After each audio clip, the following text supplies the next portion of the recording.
नमस्ते ई मित्र साथियों। अगर आप राजस्थान में ई मित्र कियोस्क चला रहे हैं तो ये जानकारी आपके लिए बहुत ही महत्वपूर्ण है। आज हम ई मित्र के तहत जारी हुए कुछ जरूरी नए नियमों को समझने वाले हैं। देखिए, सरकार ने हाल ही में एक नया दस्तावेज जारी किया है। इसमें कुछ नए और काफी सख्त नियम हैं और अगर इनका पालन नहीं किया गया तो कियोस्क बंद भी हो सकता है। इन नए नियमों को अच्छी तरह से समझने के लिए हम इन 5 पड़ावों से गुजरेंगे। पहले कुछ खास शब्दों का मतलब जानेंगे, फिर कियोस्क बंद होने के नियमों को समझेंगे, उसे वापस चालू करने का तरीका देखेंगे, ब्लैकलिस्ट होने की गंभीर चेतावनी पर बात करेंगे और आखिर में सब कुछ समराइज करेंगे। तो चलिए शुरू करते हैं। तो आगे बढ़ने से पहले इन 4 शब्दों का मतलब समझना बेहद जरूरी है, क्योंकि इन्हीं पर सारे नियम टिके हुए हैं। सबसे पहला है SLA, मतलब सर्विस लेवल एग्रीमेंट। आप इसे कियोस्क चलाने के लिए एक रूल बुक की तरह समझ लीजिए। ये वो शर्तें हैं जिन्हें मानना ही पड़ेगा। अगला शब्द है ट्रांजैक्शन। इसका सीधा सा मतलब है ई मित्र पोर्टल पर किया गया कोई भी सफल लेन देन, जैसे किसी का बिजली का बिल भरना या मूल निवास प्रमाण पत्र बनाना। सस्पेंडेड का मतलब है कि कियोस्क पर अस्थायी रूप से रोक लगा दी गई है। इस दौरान आपकी आईडी से कोई भी काम नहीं किया जा सकेगा। और आखिर में रीइंस्टेटमेंट। ये वो प्रक्रिया है जिसके जरिए एक सस्पेंड हुए कियोस्क को जुर्माना भरकर वापस पटरी पर लाया जाता है, यानी फिर से चालू करवाया जाता है। तो अब जब ये शब्द हमारे लिए बिल्कुल साफ हैं, तो सीधे उन 2 मुख्य नियमों पर आते हैं जिनके आधार पर ट्रांजैक्शन की वजह से आपका कियोस्क बंद किया जा सकता है। सरकार 2 तरह की इनएक्टिविटी पर नजर रख रही है। एक है पूरी तरह से काम बंद कर देना और दूसरा है बहुत ही कम काम करना। आइए देखते हैं कि इनका क्या मतलब है। नियम नंबर 1 है जीरो ट्रांजैक्शन। ये बिल्कुल सीधा है। अगर आपने किसी भी एक पूरे कैलेंडर महीने में, मान लीजिए पूरे मार्च में, एक भी ट्रांजैक्शन नहीं किया तो अगले महीने की पहली तारीख को आपका कियोस्क सस्पेंड कर दिया जाएगा। नियम नंबर 2 कम प्रदर्शन यानी लो परफॉर्मेंस से जुड़ा है। इसके मुताबिक अगर कोई कियोस्क लगातार 3 महीने तक हर महीने 30 से कम ट्रांजैक्शन करता है तो भी वो सस्पेंड हो जाएगा। चलिए इसे एक उदाहरण से समझते हैं। मान लीजिए किसी कियोस्क पर जनवरी में 20, फरवरी में 25 और मार्च में 29 काम हुए।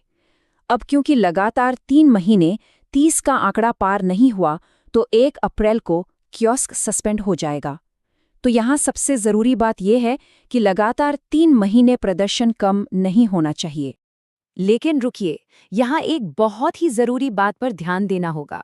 महीने के 30 ट्रांजैक्शन की गिनती में कुछ खास सेवाओं को शामिल नहीं किया जाएगा। ये वो सेवाएं हैं जिनमें शून्य राशि का टोकन कटता है। तो अगर कोई सिर्फ IRCTC या रोडवेज का टिकट कैंसिल करवाने, कोई पुराना सर्टिफिकेट दोबारा प्रिंट करवाने या सिर्फ किसी एप्लीकेशन का स्टेटस चेक करवाने आता है, तो याद रखिए वो काम आपके महीने के कोटे में नहीं गिना जाएगा। अगर कियोस्क कम ट्रांजैक्शन की वजह से बंद हो भी जाए तो घबराने की बात नहीं है। पेनाल्टी भरकर उसे वापस चालू करवाया जा सकता है। चलिए देखते हैं कि ये प्रक्रिया कैसे काम करती है। जुर्माना इस बात पर निर्भर करेगा कि कियोस्क बंद हुए कितना समय हो चुका है। अगर 3 महीने के अंदर अंदर आप इसे चालू करवाते हैं तो जुर्माना है सिर्फ 500 रुपये। 4 से 6 महीने बीत गए तो ये बढ़कर 1000 रुपये हो जाएगा और अगर 7 महीने से लेकर 1 साल तक का समय हो गया है तो आपको 1500 रुपये चुकाने होंगे। प्रोसेस बहुत आसान है। आपको ई मित्र पोर्टल पर लॉगिन करना है। वहां आपको बंद हुए समय के हिसाब से enable non functional kiosk level 1, 2 या 3 की सर्विस दिखेगी। बस उस सर्विस को चुनकर एक टोकन जनरेट करना है और पेनाल्टी का भुगतान कर देना है। अब बात करते हैं सबसे गंभीर परिणाम की। ये एक ऐसी चेतावनी है जिसे हर कियोस्क संचालक को बहुत गंभीरता से लेना चाहिए। स्क्रीन पर इस नंबर को ध्यान से देखिए, 12 महीने। ये समय सीमा बहुत बहुत महत्वपूर्ण है। सवाल ये उठता है कि अगर कोई कियोस्क 12 महीने यानी पूरे 1 साल से ज्यादा समय तक बंद रहता है और उसे चालू नहीं करवाया जाता तो फिर क्या होगा? इसका परिणाम बहुत गंभीर है। उस कियोस्क संचालक को अगले 2 साल के लिए ब्लैकलिस्ट कर दिया जाएगा। इसका मतलब है कि वो व्यक्ति 2 साल तक राजस्थान में कहीं भी नया ई मित्र कियोस्क नहीं ले पाएगा। ये सबसे बड़ी पेनल्टी है जिससे हर हाल में बचना है। चलिए अब इस पूरी प्रक्रिया के अंतिम चरण और कुछ मुख्य बातों को समेटते हैं ताकि आपका कियोस्क हमेशा नियमों के दायरे में रहकर चलता रहे। जब आप पेनाल्टी भरकर ऑनलाइन आवेदन करते हैं तो आपकी एलएसपी यानी लोकल सर्विस प्रोवाइडर कंपनी को 15 दिन के अंदर उस पर कार्यवाही करनी होती है।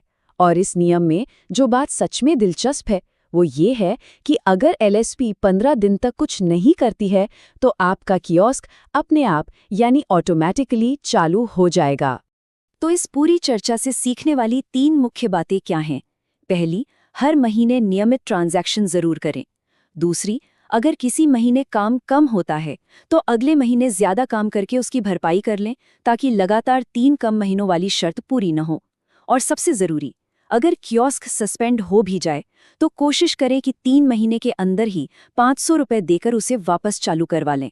इससे जुर्माना भी कम लगेगा और ब्लैकलिस्ट होने का खतरा भी टल जाएगा। सक्रिय रहें, सुरक्षित रहें।